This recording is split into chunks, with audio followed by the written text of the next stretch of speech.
Alright guys, welcome to my channel.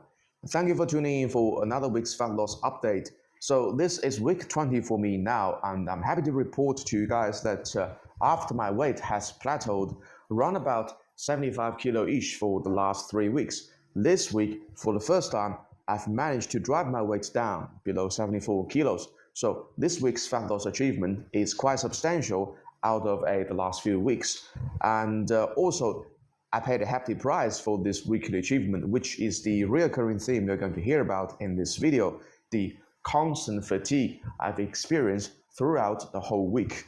And also by the end of this video, I'm going to produce a photo comparison about myself. So it's one photo of me back in August 2021, back before I started training, against the current version of myself, just a photo taken today.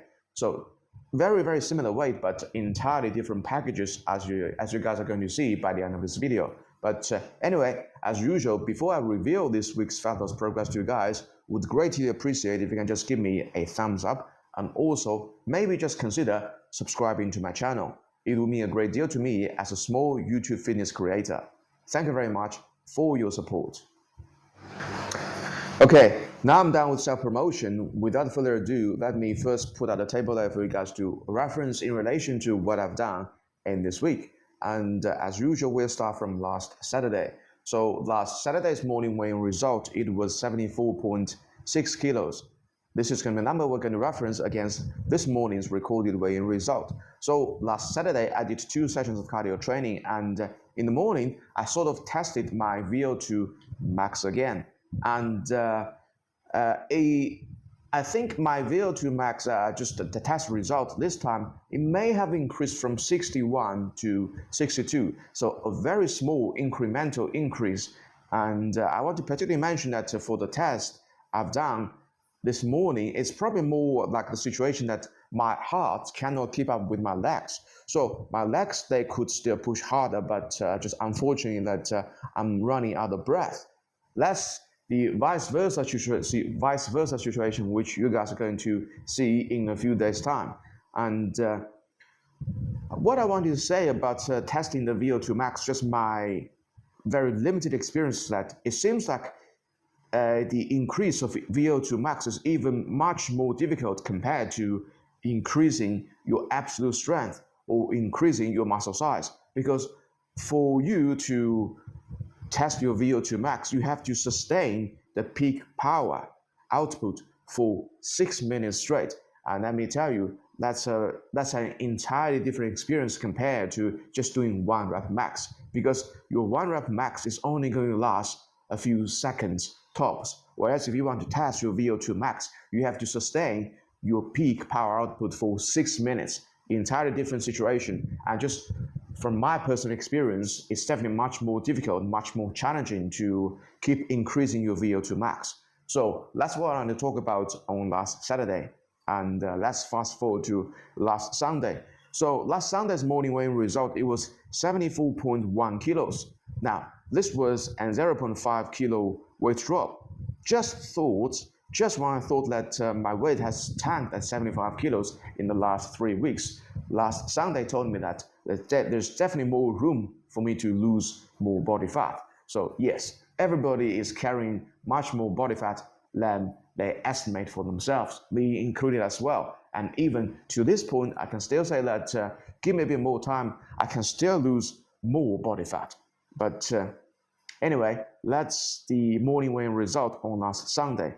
And back to last Sunday, when I saw this 0.5 kilo weight drop, I was highly dubious whether this weight drop can stick around or not, because my experience in the last few weeks was that yes, I can still get some weight drop from time to time, but it was very difficult for the weight loss to substantiate, let's call it, in the end, which actually in this week's case, this substantial weight loss did stick out enough for me to claim it.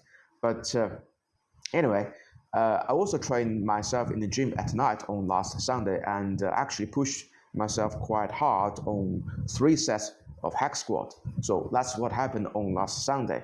Now let's talk about this Monday, which is going to be the first time I'm going to mention this recurring theme, constant fatigue, because Okay, starting from this Monday, I was feeling very tired during the day. Part of the reason was because I didn't have a very good sleep starting from last Sunday. So this Monday morning when I woke up, I could just instantly feel that I was very fatigued. And it also, the constant fatigue feeling was also reflected when I was doing the afternoon cardio session because I found this cardio session to be very challenging. And when I say challenging, the reference point is going to be that there's going to be a substantial cardio performance dip. So for this session, I only managed to burn 810 calories, which is definitely the low end of my hourly cardio performance. And yes, this time the situation was that my legs cannot keep up with the heart. So my heart definitely a Monday afternoon, it could push harder, but because my legs were fatigued, so okay, that's how my cardio performance dipped so much, which is a entirely 180 flip compared to the Saturday morning VO2 tax situation. So back to Saturday morning, it was my heart cannot keep up with my legs, but Monday afternoon, it was entirely reversed.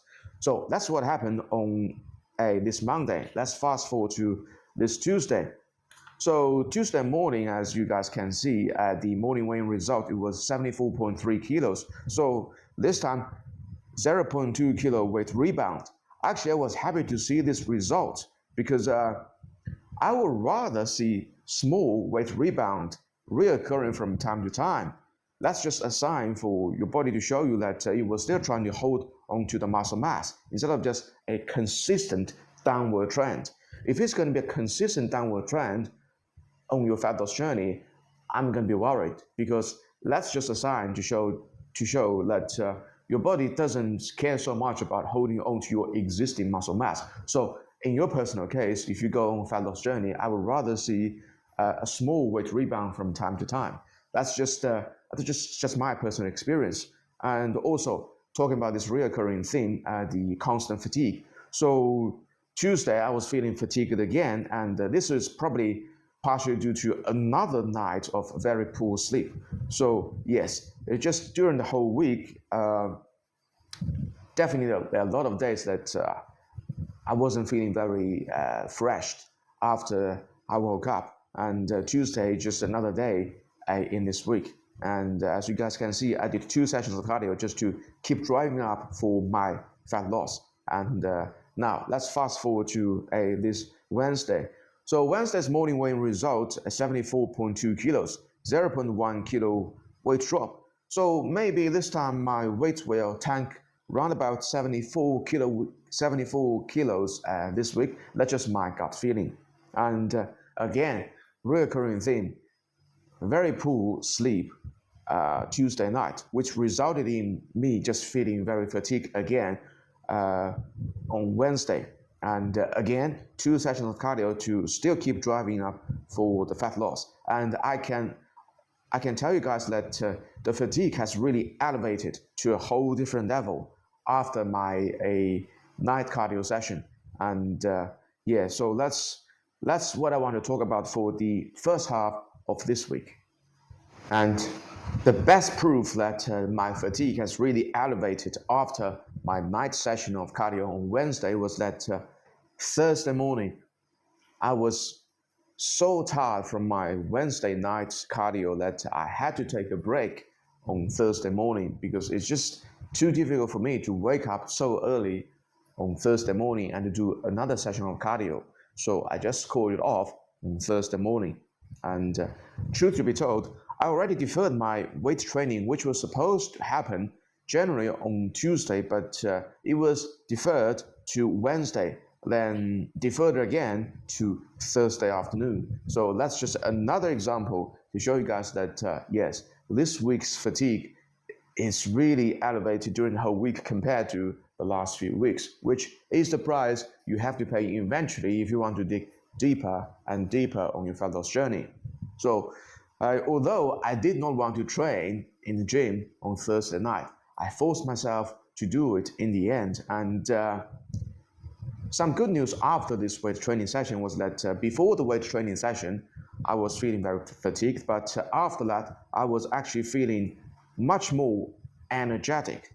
So there's some truth to be learned are the point of toughing out, even if you want to do it on a particular day, which is probably the value of discipline in so many cases. And yes, that's what happened on Thursday.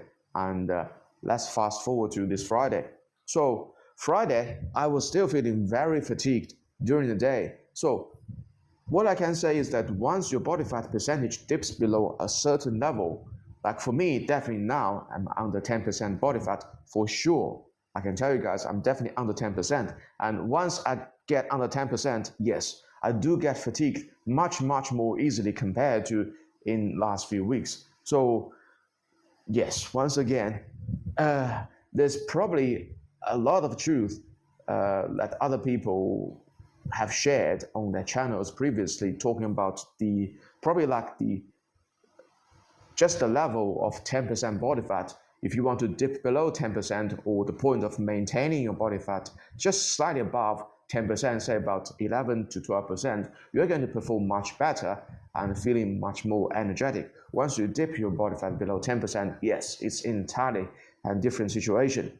And yeah, this week is just a new level of fatigue consistent during the whole week for me. But despite that, I still force myself to do another session of cardio on Friday night. And let's talk about the most exciting part, the morning weigh-in result on this Saturday. So this morning's weigh-in result, it was 73.9 kilos.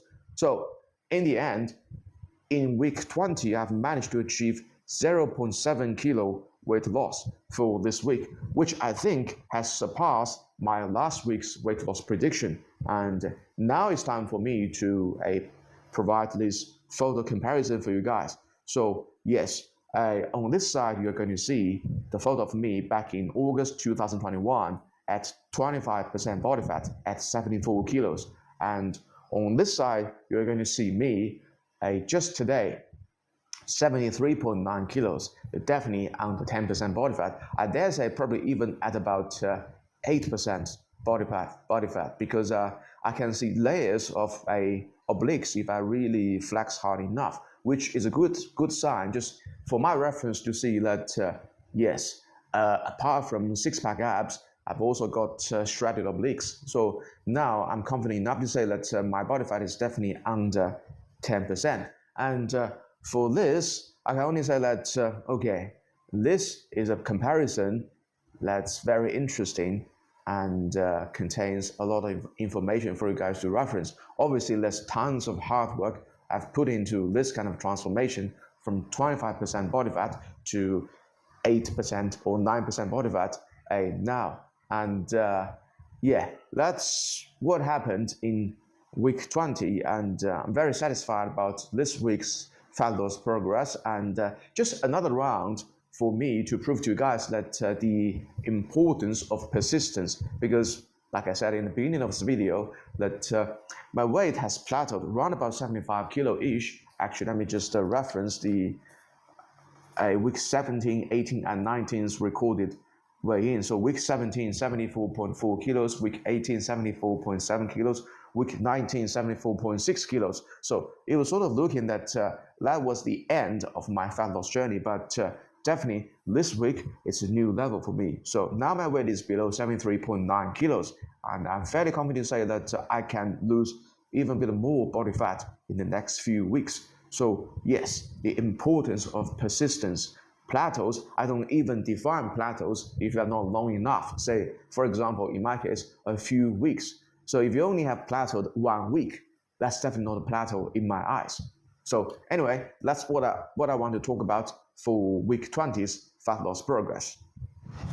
And for the continuity of this whole fat loss series, I'm going to make another prediction for my next week's fat loss progress. So I'm going to predict in week 21, I'm going to lose 0.5 kilos. And there are two reasons to account for this kind of confidence. Reason number one, the value of persistence. So I'm very persistent, and I've managed to pass multiple fat loss plateaus since I've embarked on this fat loss journey. So I'm fairly confident that I'm going to be able to lose more body fat in the next week. And reason number two is that I'm still not yet consumed by hunger. I know the recurring theme I mentioned in this video is the constant fatigue. However, one thing that I have not experienced so far since I've embarked on this journey 20 weeks ago is that I have never been entirely consumed by hunger. So yes, still to this day, I can eat quite a lot, even by my own standards, every day. So I was not trying to actively curb my appetite day by day. So that's just another layer of confidence for me to say that, yes, there's still more room for me to dig deeper, and there's still more tricks if I have to pull out of necessity in future. If I really want to dig even further, even deeper, then I can still do some dietary changes just to create more caloric deficit. But so far, there's still no need for me to do that. But that's just probably one good example to testify to you guys that there's definitely benefit to create the bulk of your caloric deficit by doing a lot of cardio. As you guys have seen me since I've embarked on this journey, actually the bulk of my caloric deficit was created by doing hours and hours of cardio every week. And I do think that's compared to just creating caloric deficit by changing your diet. Doing more cardio is a more intelligent and less sufferable way to lose body fat. And still, to this day, I'm definitely going to stand by this side of doing more cardio to create the caloric deficit. So yes, that's the two reasons why I think I'm able to lose another 0.5 kilos in week 21. So let's put a flag here and see whether you guys can see an even leaner version of myself in the next week. Alright, that's all I want to say in this video. Remember, don't forget to give me a thumbs up and just also consider subscribing to my channel. Thank you very much for your support, and I will see you in another week's time.